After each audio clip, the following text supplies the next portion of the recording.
Hello. Hello. हाँ बोलिए बोलिए। साईं जी महाराज बोल रहे हैं? हाँ हाँ हाँ बोल रहा हूँ बोलो बोलो। प्रणाम महाराज। महाराज जी, हाँ हाँ हाँ बोलिए बोलिए।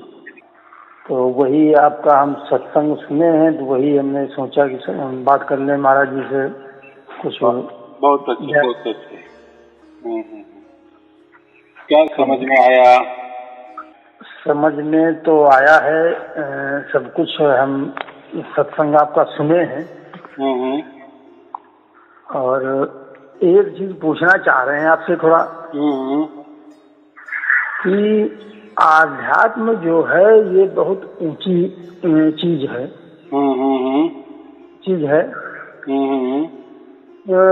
मतलब उस चीज से तो व्यक्ति जैसे मतलब तकलीफों से हटना चाहता है, संसार में तकलीफें हैं,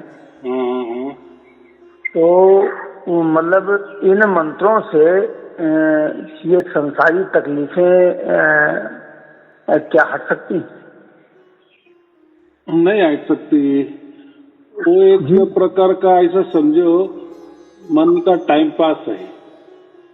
मन कोई मंत्र आपको सुखी नहीं रख सकता, ऐसा आपको लगता है। या जो भी कोई मंत्र देता है, गुरु कहता है कि ये मंत्र रट लो, इससे आपको बहुत सारे सुख प्राप्त हो जाएंगे, तेरी मनोकामना पूरी हो जाएंगी। बस तो फिर हमारा उसी उद्देश्य से हम मंत्र लेते हैं और उसी उद्देश्य के और चलते हैं, और मन में ये लाते हैं कि बस अभी ये आखिरी दवाई है, अभी इससे मेरा कल्याण होने वाला है। ऐसा जब स्वयं हिप्नोटिज्म हो जाता है, स्वसम्मोहित हो जाता है, तो उसको जो उसके मनोकामना है वो पूरी होने लगती है। वो कोई मंत्र का खेला नहीं होता, वो उसका मन का खेला होता है, ना कि मंत्र का खेला। लेकिन ये लोग समझते नहीं। कोई मंत्र के देखो, ये जो जैसे हम कहते हैं ना, युग युग होता है। पहले सत्य युग, बाद में त्रेता युग, द्वापर युग, कली युग, ये जो है ना, तो इसमें पहले के जमाने सत्य में लोग तपस्या करते थे। बाद में अपना त्रेता युग आया, होम हवन लोग करने लगे। कोई द्वापर में तंत्र की ज्यादा साधना होने लगी, कर्मकांड की साधना होने लगी। लेकिन ये जो कलियुग ना, नाम आधारा, केवल नाम आधारा, केवल नाम आधारा बोले, भगवान का आधारा नहीं बोले, भगवान का आधारा बोले, नाम शब्द लिख दिया है। फिर वो जो नाम है ना, लेकिन वो जो नाम अगर कह दिए तो नाम तो फिर हजारों लाखों हो जाएंगे ना। और हर एक जो नाम होगा उसका हर भाषा में उसका मतलब भी अलग अलग होगा, बराबर जी। तो ये कोई बराबर नहीं है, ये नहीं, इसमें एक नहीं है। लेकिन ये जो नाम है ना, जो हम सार शब्द कहते हैं, वो आप प्रकट हो जाता है, उसकी ओर से हो जाता है, उसकी मर्जी से वहां से आता है, या वहां से हमारे अंदर प्रकट हो जाता है। वही सच्चा नाम है। लेकिन हम क्या करते, नाम बोले तो कोई अक्षर होगा, लिखाई पढ़ाई वाला होगा, कोई रटने वाला होगा, कोई बोलने वाला होगा, कोई आकार में होगा, कोई रूप होगा, उसकी विधि होगी, कोई जपने की पद्धत होगी, फिर कोई अजपा होगा, या कोई उसका ध्यान करना पड़ेगा, या नाना प्रकार का। तो ये एक बात नहीं है। 100 गुरु 100 प्रकार के नाम देते हैं, 100 प्रकार के उसके अर्थ बदलते हैं, लेकिन उससे कुछ होने वाला नहीं है। तो असली नाम यही सार शब्द है कि जो आपे आप हमारे अंदर प्रकट हो जाता है, यही असली राम नाम है। इसका ही जिक्र किया है, कलियुग केवल नाम आधारा। कलियुग में यही नाम काम आने वाला है। देखो, हम कलियुग में तो कोई एक भाषा वाले लोग तो नहीं रह रहे ना, एक धर्म वाले लोग नहीं ना कलियुग में, या एक पंथ वाले लोग नहीं ना, क्या एक भगवान को मानने वाले लोग नहीं ना। तो कलियुग में तो सब प्रकार के लोग हैं, आस्तिक भी है, नास्तिक भी है, भगवान को मानने वाले हैं, भगवान को ना मानने वाले भी है, बराबर कि नहीं। और नाम भी देखे तो हर गुरु के पास अलग अलग नाम है, बराबर। यानी ये जो ले लिए नाम यही कोई धर्म ग्रंथ से उठाए है, बराबर कि नहीं। लेकिन जिसने भी जो भी गुरु नाम दे देता है वो बताता नहीं है कि मैंने ये धर्म ग्रंथ से उठाया है। चलो कोई बता भी दे देता है, बहुत अच्छी बात है, लेकिन नाम तो एक नहीं ना। कोई राम का नाम देगा तो कोई कृष्ण का नाम देता है, कोई शिव जी का नाम दे देता है, कोई देवी का नाम दे देता है। और पंथ भी अलग अलग, कोई वैष्णव पंथ है, पंथ है, दैव पंथ है, गानपत्य है, अपना सूरज वाला पंथ है। तो बहुत सारे पंथ भी है, उनकी साधना भी अलग अलग है। नाथ संप्रदाय है, अपना गोरक्षनाथ भी अलग है, उसमें है।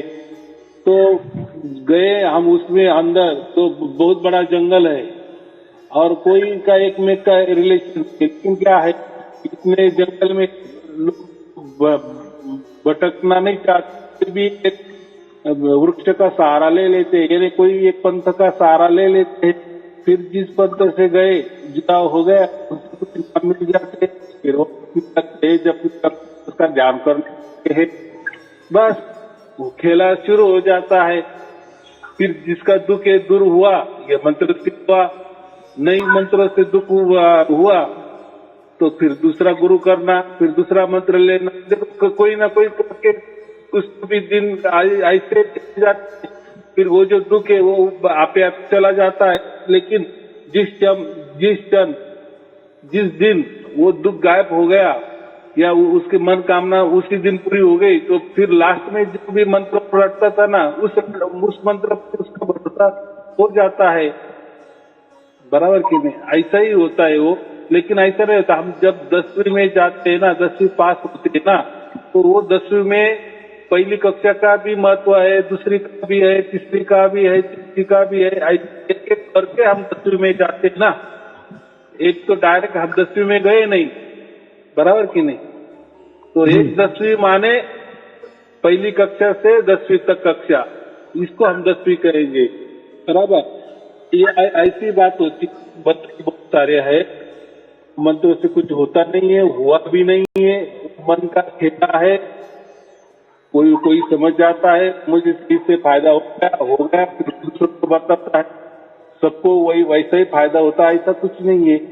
किसको किस कारण से फायदा हो जाता है वो भी मालूम नहीं है। हो सकता है हमारी कोई बीमारी है, तो कोई बीमारी होती है तो कोई मंत्र रट लेता है, अगर उसकी वो बीमारी गई तो वो बोलता है ये मंत्र से बीमारी गई, मेरी मनोकामना पूरी हो गई। अगर उसमें कोई, फिर वो उसी टाइम मंत्र भी रटता है, कोई डॉक्टर के पास दवा भी ले लेता है, बराबर। कोई अपने शरीर पे कोई परहेज भी कर लेता है, कोई नियम भी कर लेता है।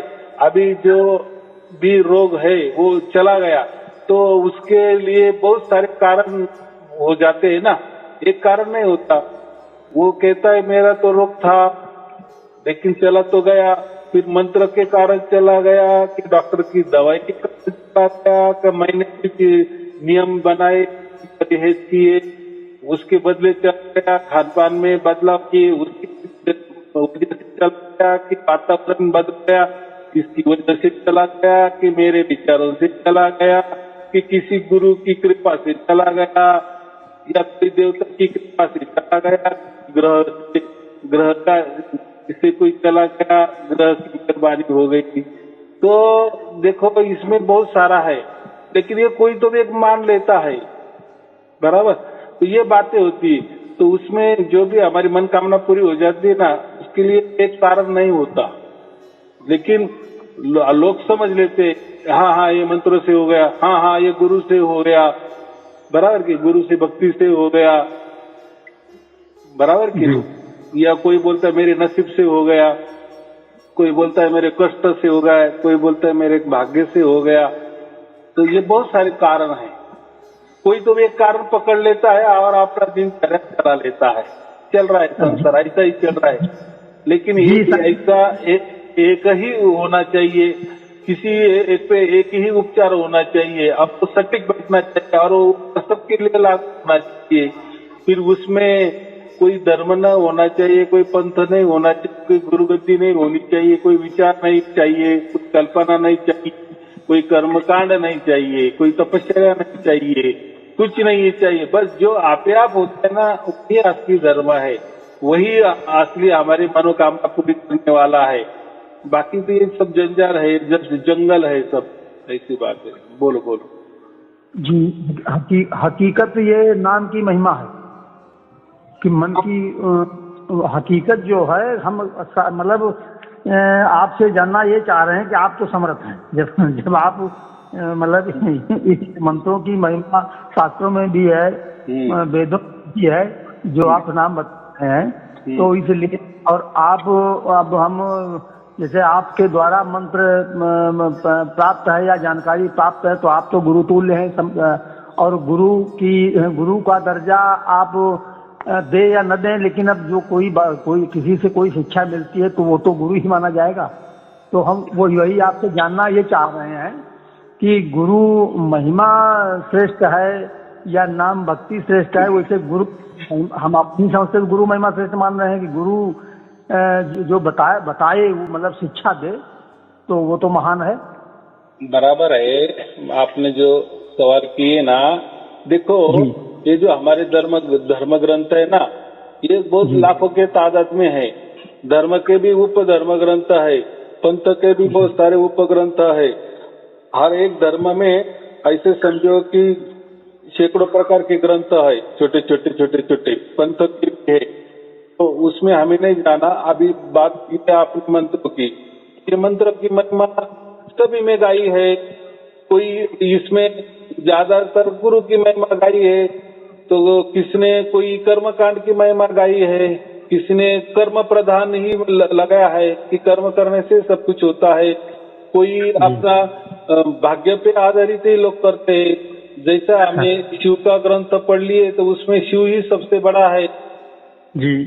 विष्णु से शिव बड़ा है, माता देवी से भी शिव बड़ा है, बस शिव ही शिव है। बराबर। फिर विष्णु जी का हमने कोई ग्रंथ पढ़े, उसमें विष्णु जी बड़े हैं, फिर शंकर उसमें छोटे दिखाई देते हैं, शिव छोटे दिखाई देते हैं। तो ये ऐसा है। तो सभी ग्रंथ में गुरु का भी महत्व दे दिया है, सभी ग्रंथ में मंत्रों का भी बहुत बड़ा रोल हुआ है। तो ये हमें तय करना है। ऐसा कोई नहीं है कि देखो कोई जो गुरु को मानने वाला होता है, गुरु का एडिक्ट हो जाता है। जैसे कोई हम ये करते हैं ना, जो दारू पीने वाला होता है तो उसको दारू कैसे होता है, हम क्या कहते हैं, तो एडिक्ट हो गया। बराबर। उसको दारू लेने से चारा ही नहीं होता, वो लेके ही लेता है। तो ऐसे लोग गुरु के एडिक्ट हो जाते हैं। उनको पूछा कि भाई तू तो गुरु की सब कुछ मान रहा है, परमात्मा मान रहा है, तू उसके फिर धर्मग्रंथ दाखिल देगा। बराबर। और उसको गुरु भी सिखाता है ना, ये देख गुरु का कितना महत्व है। बराबर। चलो कोई गुरु मंत्र देने वाला होता है तो फिर वो गुरु मंत्र की बात करता है, देखो ये मंत्र मैंने ये धर्म ग्रंथ से उठाया है, देखो सब लोग खड़े कर देता है, वो मंत्रों से फायदा हो गया। यानी जिसके पास जो भी सामान है बेचने का, तो वो जैसे दुकानदार होता है ना, उसके दुकान में जितने सामान है ना, तो उसकी तारीफ करता है। बाजू वाले भी दुकान होते हैं ना, लेकिन वो उनकी तारीफ नहीं करेगा। वो बोलेगा अरे उधर से बंडल माल है, मेरा सब असली माल है, डायरेक्ट फैक्ट्री से मैं लाता हूँ और मैं खुद खड़ा रहकर माल बनवा लेता हूँ, अच्छे तरह के क्वालिटी का माल बनवा लेता हूँ। बाजू वाला का नहीं, बाजू की दुकान में जाए तो वो इसको गाड़ी दे देता है। तो फिर ये क्या है, बोलता है गुरु का महत्व, कोई बोलता है मंत्र का महत्व, कोई बोलता है कर्म प्रधान ही, कोई बोलता है ज्ञान ही श्रेष्ठ। बराबर। कोई बोलता है स्वाध्याय ही श्रेष्ठ, कोई बोलता है भक्ति ही श्रेष्ठ, कोई बोलता है नाम का महिमा ही श्रेष्ठ, कोई बोलता है अजपा श्रेष्ठ, कोई बोलता है नहीं सब प्रकृति ही सबसे श्रेष्ठ है, कोई बोलता है माया ही सब श्रेष्ठ है, कोई बोलता है पैसा ही सबसे। देखो ये ऐसे लाखों प्रकार के, जिसको भाया या जैसा जिसका दिमाग चला या जैसा जो जितना ज्ञानवंत है या उसकी बुद्धि मान लेता है कि नहीं मेरे लिए ये ही सच है, फिर वो दुनिया को वही बताता है कि देखो भाई मेरे को तो ये मंत्र से फायदा हो गया, तुझे ही होना चाहिए। बराबर कि नहीं? क्योंकि वो उसकी पहुंच मंत्रों तक ही थी।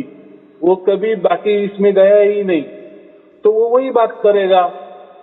ये बात होती ना, जैसा एक ऐसा बोलते थे ना कि एक समंदर में जो जाल फेंकने वाला जो कोली होता है ना, उसके जाल में एक मेंढक आ गया।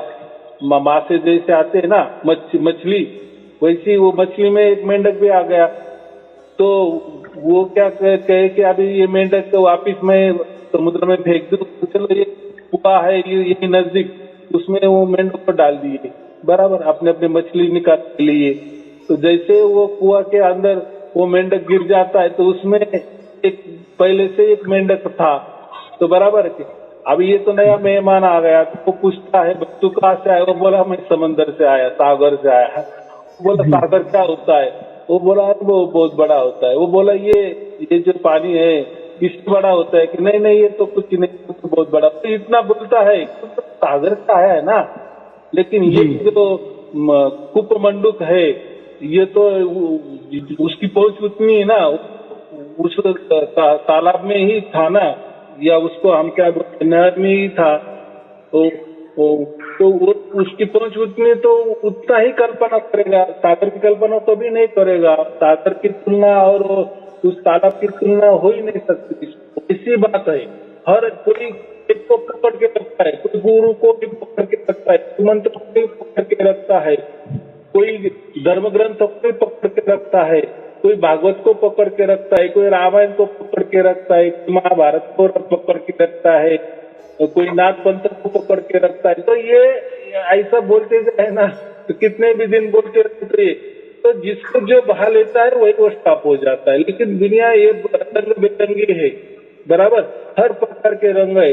मुझे पीला पसंद है तो दुनिया को भी पीला पसंद आना ही चाहिए, या दुनिया में पीला रंग के आपका कोई रंग ही नहीं है, ऐसा नहीं ना, सब प्रकार के रंग है। उसकी पहुंच पीले रंग तक ही थी, बराबर कि नहीं? तो बात ऐसी है। तो मैं जो देता हूँ, ये जो सार शब्द है कबीर साहब ने जो दिया है, इसके लिए कोई पंथ नहीं है, कोई धर्म नहीं है, कोई भाषा नहीं है, कोई लिखावट नहीं है, कोई पढ़ने वाली बात नहीं है, कोई बोलने वाली बात नहीं है, कोई करने वाली बात नहीं है। उसको कोई जाप करने की जरूरत नहीं, अजापा की कोई जरूरत नहीं, कोई ध्यान करने की जरूरत नहीं, कोई काम धंधा छोड़ने की जरूरत नहीं, किसी गुरु करने की भी जरूरत नहीं, किसी के पाव दबाने की भी जरूरत नहीं है, ना कोई प्रांत की जरूरत नहीं, कोई भाषा की जरूरत नहीं है, ना कोई देश की जरूरत नहीं है। ये ऐसा है, वो परमात्मा से ही डायरेक्ट आता है।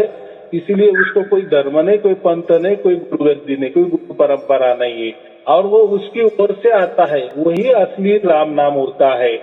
और फिर वो राम नाम हमारे अंदर प्रकट हो गया, वो भी उसकी मर्जी से, परमात्मा की मर्जी से, उसकी स्वयं मर्जी से। देखो, स्वयं में दो स्वयं होते हैं, एक हमारा सुख का स्वयं होता है, जो मय वाला, प्राकृतिक वाला मय, जिसको हम स्वयं भी कहते हैं, और एक जो परमात्मा वाला स्वयं होता है, परमात्मा वाला स्वयं, उसकी स्वयं, परमात्मा के स्वयं जब ये सार शब्द हमारे अंदर प्रकट हो जाता है आपके आप, उसमें कोई भाषा नहीं, लिखावट नहीं, कुछ लिखना नहीं, पढ़ना नहीं, उसका कुछ आकार नहीं, कुछ नहीं, आप वो हो जाता है।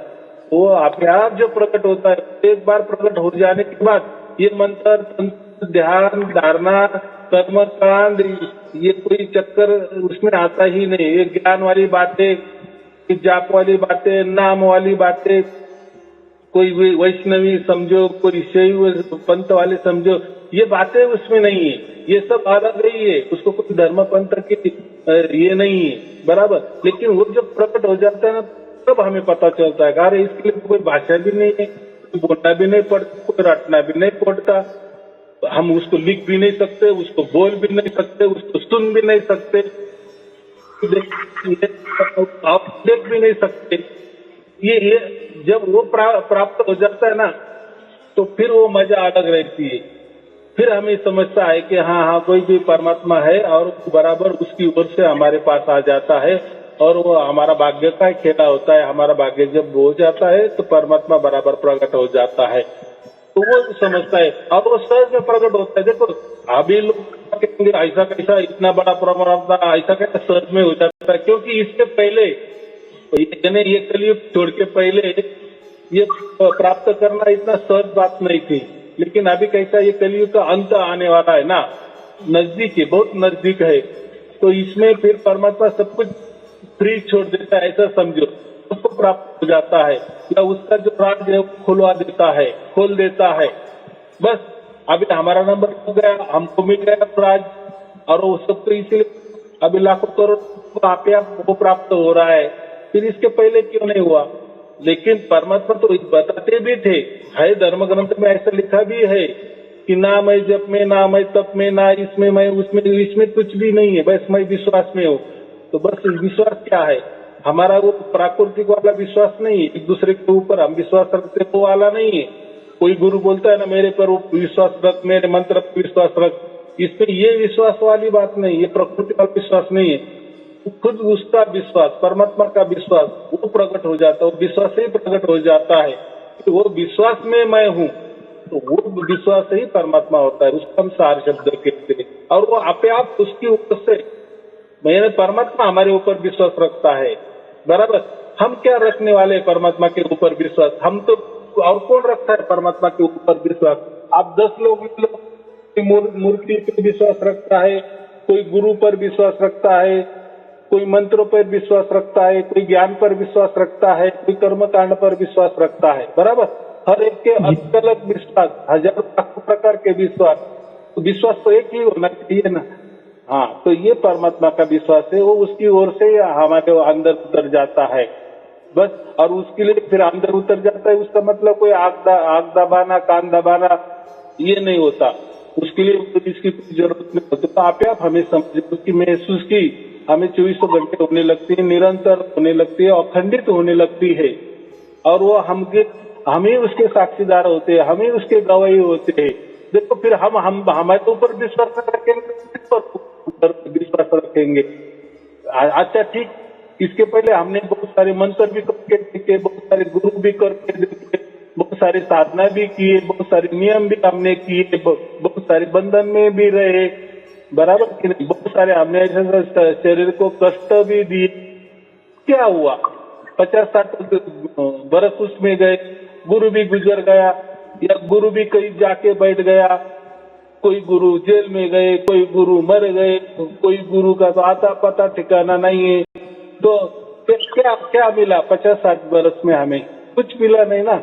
लेकिन ये जो है ना, ये असली सदगुरु है, जो आपका प्रकट होता है, इसको ये सचमुच वाला सदगुरु है, और वो एक ही होता है, और वो सबका लिए एक ही होता है। फिर उसमें कोई देश नहीं आता, कोई भाषा नहीं आता, कोई प्रांत नहीं आता, कोई धर्म नहीं आता, कोई पंथ नहीं आता, कोई गुरुगद्दी नहीं आती, बस वही असली सतगुरु है।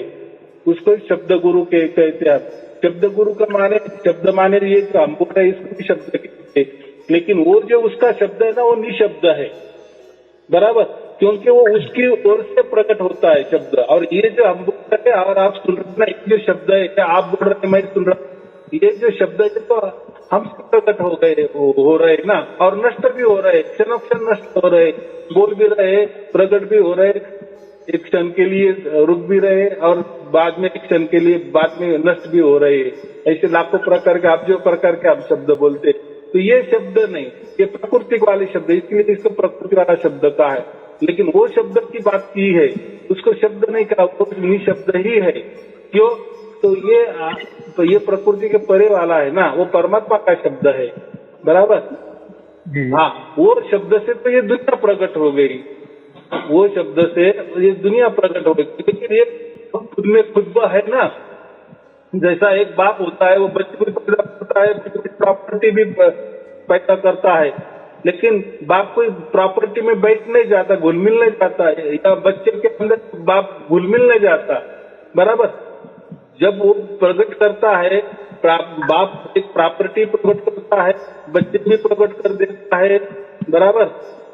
लेकिन प्रॉपर्टी अलग रहती है, बच्चे भी अलग रहते हैं, और खुद ब खुद आदमी रहता है ना, बराबर कि नहीं? लोग क्या कहते हैं, प्रकृति परमात्मा ने बनाई, प्रकृति में घुल मिल गया है, ऐसा नहीं है।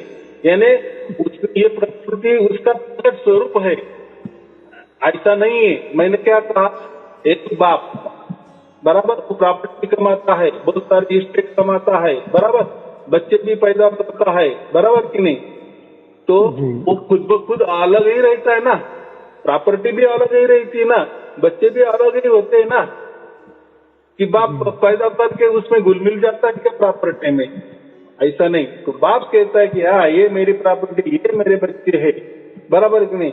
ऐसा परमात्मा ने ये सब कुछ प्रकृति तैयार की है और वो खुद में खुद अपने अपने जगह स्थिर है, एक जगह है वो, बराबर कि नहीं? और वो सबसे महान है, सबसे बड़ा है, उससे बड़ा कोई नहीं है, बराबर? हाँ, और वो उसकी मर्जी से हमें प्राप्त हो जाता है। जो बड़ा है, बड़ा आदमी छोटे आदमी के पास आ जाएगा ना, बराबर कि नहीं? छोटे आदमी की क्या पहुंच है?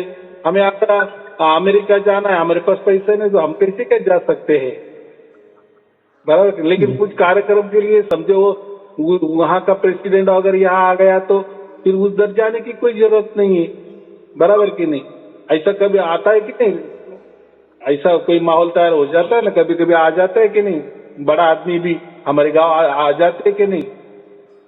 तो ये सब समझने की बात है। तो वैसा परमात्मा के यहाँ हम नहीं पहुंच सकते, लेकिन परमात्मा ही हमारे यहाँ अंदर उतर जाता आता है। और हम क्यों आता है, हमारे लिए क्यों आता है? क्योंकि हम उसके बच्चे हैं, बराबर? बाप ही बच्चों को देखता है, देख सकता है। बाप कोई बच्चा, अपना बच्चा कभी बाप नहीं बन सकता, बराबर? ये तो है ना, अपने प्रकृति में यही है। क्यों?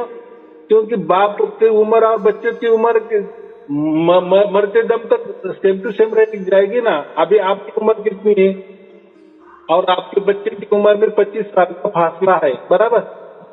आपकी उम्र बढ़ती जाएगी, लड़के की उम्र बढ़ती जाएगी, लेकिन फासला तो 25 बरस ही रहेगा ना जी। यानी आप 25 बरस से आप बड़े ही रहेंगे ना हमेशा। वैसा ही वो परमात्मा हमेशा के लिए था।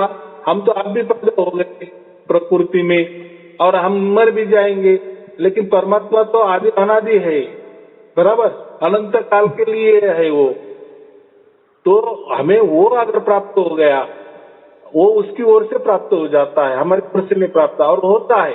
और क्या अभी घोर कलयुग में प्राप्त हो रहा है, लाखों करोड़ों लोगों को प्राप्त हुआ, हमको क्यों नहीं प्राप्त होगा? हम भी मनुष्य ही है ना। तो परमात्मा ने सबके ऊपर कृपा दृष्टि का वर्षाव करता है। तो अभी उसका हम फायदा लेना चाहिए, हो जाएगा। और उसके लिए क्या करना है?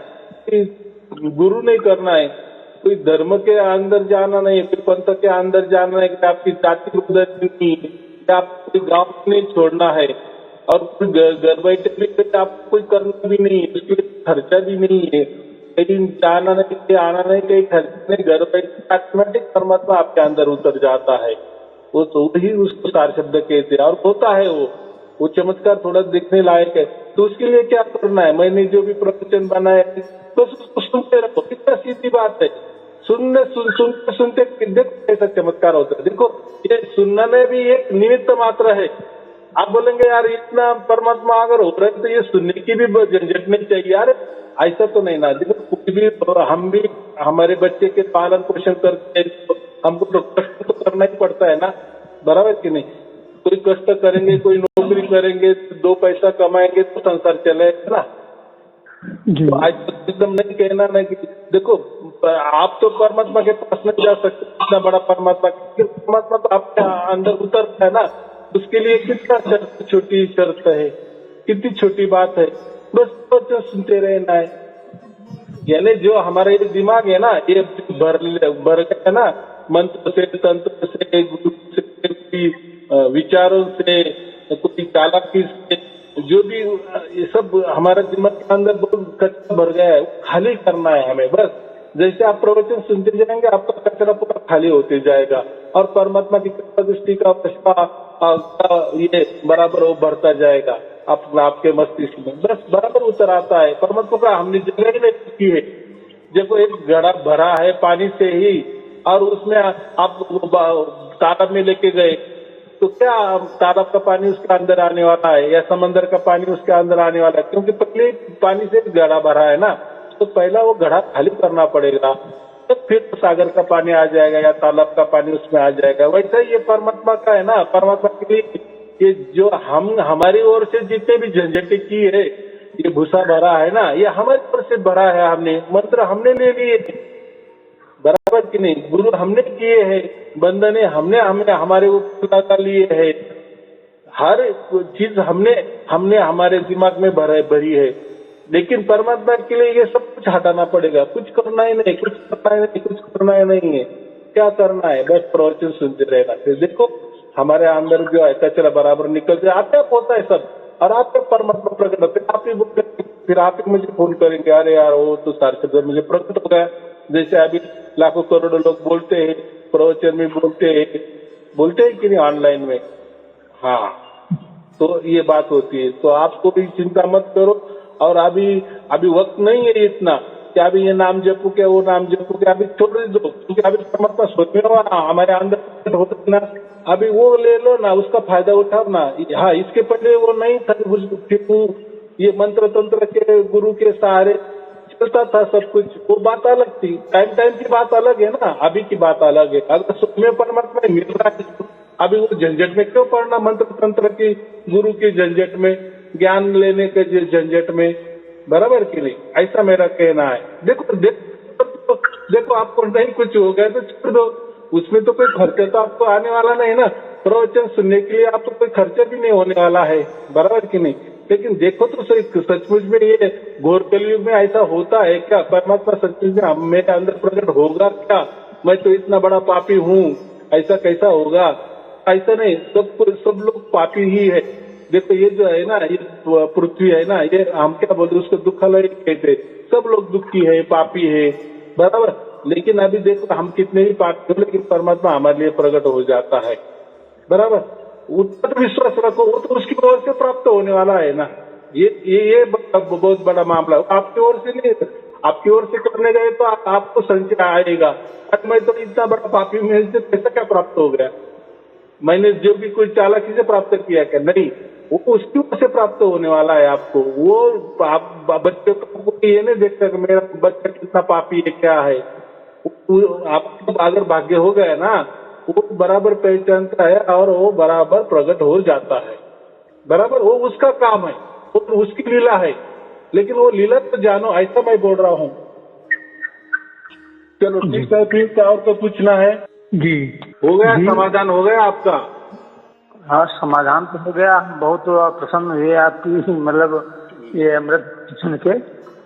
और हम ये थोड़ा आपसे मतलब अब श्रेष्ठ जो आपने बताया वो परमात्मा को ही बताया, लेकिन बताने वाला जो है वो तो उससे भी श्रेष्ठ है, इसलिए उसने जानकारी दी। देखो मैंने तो अभी जानकारी दी, बराबर है, मैंने तो मैं प्रवचन की एक प्रकार की जानकारी दी, लेकिन ये जानकारी मैंने कोई आपको गंदा तोड़ा तो नहीं पहना ना जी, कोई गंदा तोड़ा तो पहना नहीं ना, मैंने आपको कोई मंत्र तो नहीं दिया ना मैंने। नहीं मंत्र नहीं दिया, लेकिन जानकारी जो दी बराबर। तो अभी यही जानकारी सच्ची है या झूठी है? सचमुच में परमात्मा प्रकट होता है नहीं, ये काम तो आपका देखने का है ना। देखो कोई दुकानदार होता है ना, वो उसकी वस्तु जो बेचता है ना, वो तो उसके बारे में बोले वस्तु ऐसी वैसी, लेकिन लेने वाले की भी दिमाग चाहिए ना कि ये जो बोल रहा है सचमुच में वैसा है कि नहीं। हमको भी थोड़ा सही चाहिए, ऐसा मैं बोल रहा हूँ। तो एकदम दुकानदार के ऊपर भी भरोसा नहीं रखना चाहिए ना। अगर हमको समझ में आ गया, अरे हाँ तो मैंने उसका जाहिरात एडवर्टाइज टीवी में देखा था, वेबसाइट में देखा था, या मेरे फलाने रिश्तेदार ने यही वस्तु ली थी, 4 बरस से वो एकदम अच्छी चल रही है, ये तो यार हमको चाहिए ना, फिर हम विश्वास करके लेंगे ना, बराबर कि नहीं? तो ऐसा ही ये मैंने तो बता दिए, हो सकता है झूठ भी हो सकता है, लेकिन सचमुच में परमात्मा तो आपके अंदर प्रकट होने वाले है ना। मैं तो यह तो कोई जादू नहीं मार रहा हूँ ना, जादू के लिए तो आप मेरे सामने चाहिए, मैंने तो कुछ किया भी नहीं है, आपको तो नाम भी नहीं पूछा, कहाँ के रहने वाले हो, तो आपने बता दिए है, बराबर की नहीं? और इससे क्या होने वाला है? आप काले हो या गोरे हो या ये क्या जात वाले हो या किस प्रांत में रहने वाले, इससे मुझे वो परमात्मा को कोई लेना देना नहीं, बस उसको उसका बच्चा चाहिए। और बच्चे का काम क्या है? बस उसको पुकारना है परमात्मा को, बस पुकारना माने क्या? बस परमात्मा तू मिल जा मुझे, बस मिल जा, देखो दौड़ के आता है वो, ऐसा मैं बोल रहा हूँ। साईं जी, तो बोलो। ये जो आप बता रहे थे दाएं कान से सुनना है तो उसी सुनना है। ऐसा मैंने कुछ बताया नहीं। ये बताया नहीं, लेकिन हमने सुना तो है आपके प्रवचन में। नहीं नहीं नहीं, देखो आपने एक प्रवचन सुना ना, जैसा सामने वाला आदमी रहता है ना उसके हिसाब से मैं बोलता हूँ, आए समझ में। तो ये कानों की बात ही नहीं है, ये ऊपर मैं क्या बोला कि वो जो हमारा आत्मा का आवाज पहले उसको एक्टिव करना है। लोगों को हमारे अंदर आत्मा है कि नहीं यही मालूम नहीं होता ना, और किसको मालूम है। और देखो कोई तो बोलते हैं हमारे अंदर आत्मा भी नहीं है, वो तो बाहर है एक जगह है, वो भी मालूम नहीं है। वो ऑटोमेटिक ऐसा नहीं होता। हमारे अंदर जैसा जीव हम कहते हैं ना, वही हमारा आत्मा होता है। जीव माने क्या? जीव का मतलब होता है जो शरीर को मानता है उसको जीव बोलते हैं। और आत्मा किसको कहते हैं? कि जो बोलता है कि ये शरीर के अलावा भी और एक कुछ चैतन्य हमारे अंदर है, उसको हम आत्मा कहते हैं। तो उसकी भी जैसा परमात्मा शब्द स्वरूप है, यानी साउंड स्वरूप है, ध्वनि स्वरूप है, तो हमारा आत्मा भी ध्वनि स्वरूप है कि नहीं। उसके लिए क्या क्या करना है? सुबह 3 बजे अलार्म लगाओ, उठ जाओ, अपने बिस्तर पे आराम से बैठे, जैसे खाना खाने को बैठ आराम से बैठना, और बस आंख बंद करो और मस्तिष्क के ऊपर देखो, दोनों कान के ऊपर देखो, सेंटर में देखो, तो बस हल्के से देखो, एक ध्वनि आ जाएगी आपको। तो ध्वनि जो है ना, बस वो प्रकट पहली करो, वो तो ऑटोमेटिक होती है, वो तो प्रकट ही है, क्योंकि हमारे अंदर आत्मा है ही, इसलिए तो हम बोल रहे, चल रहे, देख रहे, सुन रहे, बराबर। उसी एक ध्वनि चलती है, बस वो ध्वनि एक बार हमने पकड़ ली ना, समझ में आ गई, बस उसी दिन उठना है, हर रोज नहीं उठना, उसी दिन, एक दिन के लिए एक बार हमें हमारी आत्मा की ध्वनि हमने पहचान लिया, हाँ हाँ हाँ ये ऐसा आवाज होता है, हाँ हाँ ऐसी ध्वनि होती है, ठीक, बस छोड़ देना।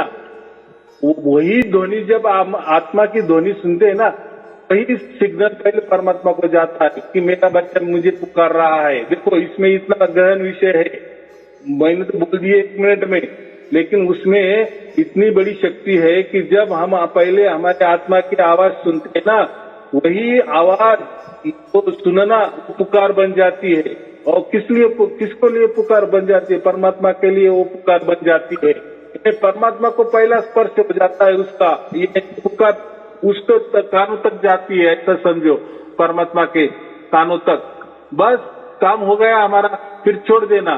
फिर दिन में जब जो हमने 3 बजे उठकर जो आवाज सुनी थी ना, वैसी आवाज खुली कानों से, ना कान दबाते हुए, काम करते हुए, ऐसी आवाज हमें आ रही है क्या, बस इसकी जांच करते रहना, कुछ करना नहीं है।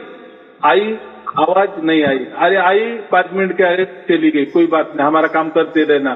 फिर दूसरे दिन थोड़ी देर के लिए आएगी, तीसरे दिन थोड़ी ज्यादा आ जाएगी, लेकिन वो जो ध्वनि है, खुले कान खुली आंख और काम करते वक्त आनी चाहिए।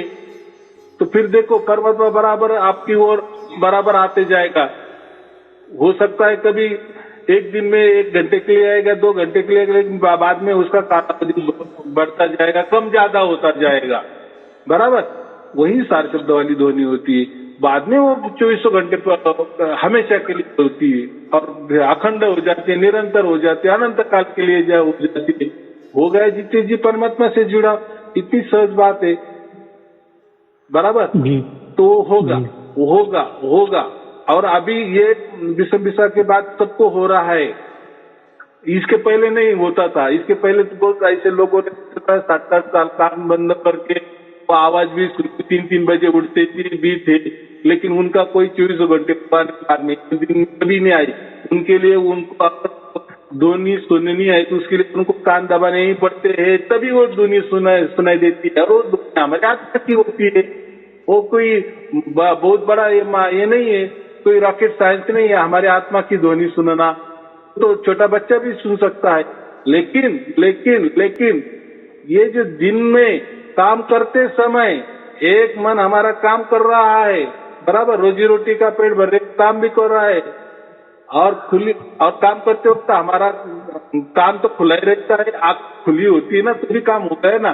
फिर वो काम करते वक्त हमें वो ध्वनि जब सुनाई देने लगती है वो सार शब्द वाली ध्वनि, वो परमात्मा की ध्वनि होती है। बराबर, ये दोनों में डिफरेंस है।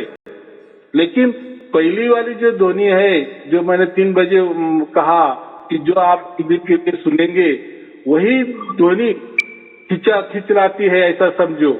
या ऐसा समझो कि परमात्मा को समझ में आता है कि अभी मेरा बच्चा जाग गया है, क्योंकि आत्मा और परमात्मा का नाता है, मन का नहीं। मन तो है ही, वो तो हमारे जन्म से ही है, आत्मा भी हमारा जन्म से है।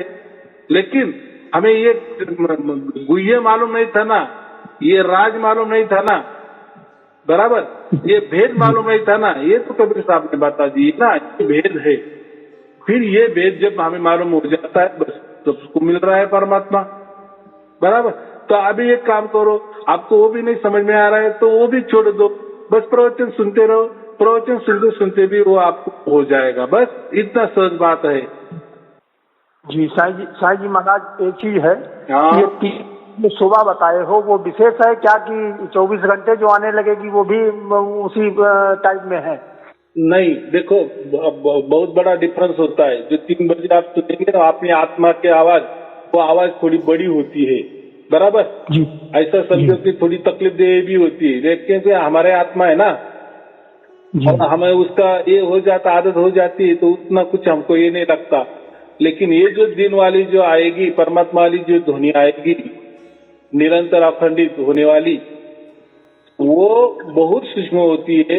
वो आत्मा के ध्वनि से भी जैसे 100 गुना सूक्ष्म होती है, और फिर वो तुरती बराबर पकड़ लेती, मन नहीं पकड़ लेती। लेकिन आत्मा के लिए, आत्मा की ध्वनि के सुनने के लिए मन की जरूरत होती है। उस टाइम मैंने कहा ना, थोड़ा आंख बंद करो और मस्तिष्क के ऊपर ध्यान लगाओ। ध्यान लगाना माने क्या, मन लगाओ।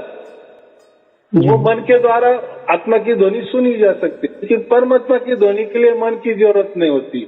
फिर वो आत्मा ही परमात्मा की ध्वनि सुनता है। ये थोड़ा अलग मामला है, वो बाद में आपको जब आएगी ना सारे शब्द वाली ध्वनि, फिर वो समझ में आएगी गहरी। वो जो ध्वनि सुनती है ना, तो सारे शब्द वाली जो दिन में होती है 24 घंटे वाली, वो बहुत सूक्ष्म होती है। आत्मा के ध्वनि से भी वो 100 गुना सूक्ष्म होती है।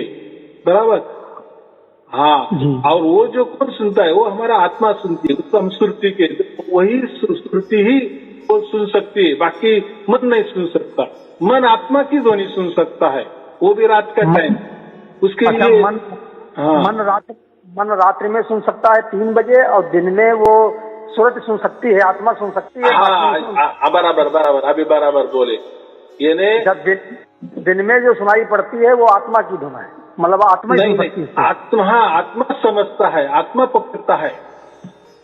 यानी सुरती और शब्द, तो इसमें क्या किया है कि सुरती और शब्द क्या है, परमात्मा को जो निशब्द है ना, उसको हम शब्द कहते हैं, या सार शब्द कहते हैं। वो जब आता है ना, तो ये सुरती ही समझ सकती है। ये सुरती और शब्द का मिलान हो जाता है। बराबर जी। ऐसा समझो, मन को 1 अंक दे दो, आत्मा को 2 अंक दे दो, और परमात्मा को 3 अंक दे दो। बराबर, जब आप रात को 1 दिन के लिए वो प्रयोग करने वाले हैं, उसके लिए 1 और 2 की जरूरत है, और मन की आत्मा की जरूरत होती है। बराबर, लेकिन दिन में 2 यानी आत्मा और परमात्मा की जरूरत होती है। यानी 2 और 3 का मिलान हो जाता है, क्योंकि हम काम करते हैं ना, काम तो मन से किया जाता है, ना कि आत्मा से। बराबर नहीं, तो काम तो मन पर लगता है ना। जो भी हम दिन का काम करेंगे, हम जो भी पेट का काम करते हैं, कष्ट करते हैं, उसके लिए तो मन चाहिए। जैसे आप ड्राइविंग कर रहे हैं समझो, बराबर, आपका मन अगर अच्छा है तो आप ड्राइविंग करेंगे ना जी।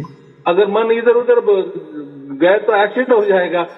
तो आपका मन अभी ड्राइविंग कर रहा है, लेकिन उसी वक्त वो जो मन तो आपका ड्राइविंग कर रहा है, लेकिन उसी वक्त आत्मा तो है ना खाली। फिर वो आत्मा या उसको सुरती कहते हैं, वो परमात्मा की ध्वनि सुनने लगती है। फिर आप ड्राइविंग भी करेंगे और आपकी सुरती आत्मा परमात्मा की ध्वनि भी सुनेंगे, सार शब्दों की ध्वनि भी सुनेंगे। ये डिफरेंस होता है दोनों में।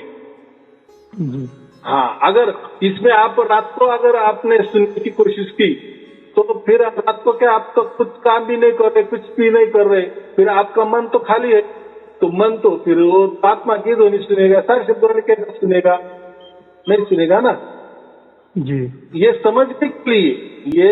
समझने के लिए प्रयोग है कि दिन में सचमुच में हमारी सुरती वो शब्द सुन रही है क्या नहीं, इसके लिए। और मन जो भी सुनता है ना, जो भी ध्वनियां सुनता है वो कान के द्वारा सुनता है, बराबर। जी हाँ, अगर मन ही सो गया, आप रात को सो जाते हैं तो मन भी सो जाता है ना, तब आपके कान के बाजू में कोई कुछ भी बोले तो आपको सुनाई देगा क्या? नहीं सुनाई देगा। तुम बोलेंगे अरे मैं सो गया, तो आपने क्या बोला, मुझे नींद आ गई, बस। फिर आप क्या बोलते गए मुझे कुछ समझ में नहीं आया। ये क्यों? तो मन जो भी सुनता है उसके लिए कान चाहिए, खुले कान, बराबर। जी हाँ, ये बात होती है। और श्रुति के लिए कान की कोई जरूरत नहीं होती। जब आपको सार शब्द की प्राप्ति हो जाएगी ना, तब आप कान भी दबाओ, तभी वही ध्वनि आएगी। खुले कान में भी ऐसी ध्वनि आ जाएगी। इसीलिए हम क्या, कानों का विषय नहीं है, बराबर। लेकिन साईं जी महाराज, एक मिनट सुनो हमारी बात। हाँ, बोलो बोलो। हम जैसे ये शरीर है, तो शरीर किसी स्थान पे ही तो एकाग्रता से सुनना पड़ेगा। सुरती से भी सुनना अगर है तो एकाग्र कहीं पे लानी होगी कि ये त्रुटि पे या कान पे या कानों के ऊपर, मतलब कि कोई स्थिरता तो नहीं। देखो अभी कैसा है, आपको प्राप्त नहीं हुई ना, आपको साक्षात्कार की प्राप्ति नहीं हुई, इसलिए आप ऐसे सवाल कर रहे हो। जब आपको प्राप्त हो जाएगा ना, फिर आप समझ लेंगे, अरे मैं तो ड्राइविंग भी कर रहा हूँ, आप कोई गलत काम कर रहे हैं तो मैं काम भी कर रहा हूँ और मेरा काम भी बराबर होता है। काम में मेरी चुप नहीं हो रही, इसलिए मेरा मन बराबर काम कर रहा है और उसी वक्त मैं मेरी ध्वनि भी, सार शब्द वाली ध्वनि भी सुन रहा हूँ। फिर ये दोनों काम कैसे हो रहे? एक मन से तो दो काम तो नहीं हो गए ना, बराबर कि नहीं? जी जी। हाँ, तो मतलब गहरे वाला विषय होता है। मन ये कानों का विषय होता है। वापिस सुन लो, मन और कान ये दोनों का एक ही है। मन भी प्रकृति वाला है, कान भी प्रकृति वाला है। मन माने शरीर का निरंतर एक पार्ट होता है, उसको मन कहते, और वो कानों के द्वारा ही सब कुछ काम कर सकता है या सुन सकता है। लेकिन ये जो सार शब्द वाली ध्वनि है, इसके लिए सुरती की जरूरत होती है, मन की जरूरत नहीं होती। अगर आप बोले मैं ध्यान करूं, कुछ अग्र स्थान में जाऊं और फिर वो सार शब्द वाली ध्वनि सुनूं, तो वो रॉन्ग हो जाता है, क्योंकि आपका मन काम नहीं कर रहा है, आपका मन ये ध्वनि सुन रहा है और फिर वो ध्वनि मन का विषय ही नहीं ना। वो जो सार शब्द जो है परमात्मा का सार शब्द मन विषय नहीं होता। मन को कभी भी सार शब्दों की ध्वनि नहीं सुन सकता, क्योंकि मन ये प्रकृति वाला है, ये प्रकृति के अंदर है, बंधन में है। वो कैसा क्या सुन सकता है? हाँ, आत्मा भी प्रकृति के अंदर है, बंधन में है, लेकिन इसका डीएनए क्या बोलते हैं हम, ब्लड रिलेशन, वो जो रिलेशन ना, आत्मा और परमात्मा का रिलेशन एक है, लेकिन परमात्मा और मन का रिलेशन एक नहीं है। ये तो भेद है, ये समझ लो। लेकिन ये सब कुछ कब समझता है? जब आपको प्राप्त हो जाएगा ना, तो आपको समझ में आ जाएगा। तब तक ये काम करो ना, आप ये इसमें जाओ, ध्वनि सुनना करना। आज के लिए तो कबीर साहब ने एकदम खुला कर दिए है, उसके लिए आप प्रवचन सुनते जाओ, आपे आप हो जाएगा। आपको दिन में काम करते वक्त आप ध्वनि आ जाएगी बस। लेकिन उसके लिए आप आगत बोले कि मैं कोई शांत स्थिति बैठ जाऊं, उसके लिए कोई मैं ध्यान करूं, ये कान के ऊपर ध्यान लगाओ, इधर उधर, फिर वो गलत हो जाएगी। वो सार शब्द वाली ध्वनि सुनेंगे आप, आपके आत्मा वाली ही ध्वनि सुनेंगे या प्रकृति वाली ही ध्वनि सुनेंगे, उसको लाभ नहीं मिलेगा या उसको मोक्ष नहीं मिलेगा। ऐसा मैं बोल रहा हूँ। हो सकता है उसके कोई अलग फायदे मिल जाएंगे, आपको प्रकृति वाले फायदे हो जाएंगे, लेकिन जो असली हमें फायदा मिलना चाहिए, मोक्ष वाला फायदा, वो नहीं मिलेगा, बराबर।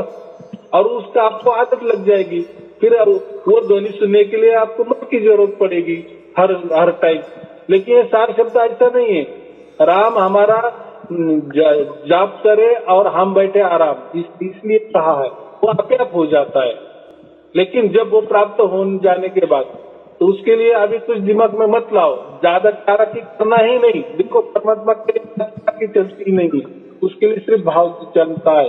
तो हमें क्या करना है, बस प्रवचन सुनते जाओ, प्रवचन सुनते जाओ, तो बाकी ध्वनि की बात ही मत करो, आपको आप प्राप्त हो जाएगा आप बराबर। फिर आप ही बोलेंगे यार मैंने कुछ नहीं किया, अभी मैं सिर्फ आपके प्रवचन सुनते गया और होने लगा। बहुत सहज बात है, इसलिए परमात्मा कबीर साहब ने कहा ये सहज योग है, बराबर। परमात्मा सहज है और सहज मिलता है, सहज मिलता है, ना कोई कल्पना से, ना विचार से, ना कोई चालाकी से, बराबर। चलो ठीक है, कोई चिंता की बात नहीं है। शुभ आशीर्वाद। सत साहिब जी, सत साहिब जी, सत साहिब जी।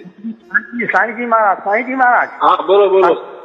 हाँ, और सर वो आपसे मिलके बड़ी संतुष्टि ही मतलब आप स्वयं मतलब अब बताने वाले तो हम तो ये सोच रहे हैं कि वो परमात्मा से कम थोड़े आप रास्ता बता। नहीं नहीं नहीं, देखो जब आपको प्राप्त हो जाएगा ना तब आप मुझे कुछ भी कहना मैं मान लूंगा, लेकिन आपको कुछ प्राप्त नहीं हुआ, आप मुझे कुछ भी कहने लगे तो फिर मैं आपको फंसाने वाला जैसा काम हो जाएगा ना, झूठा काम हो जाएगा जी।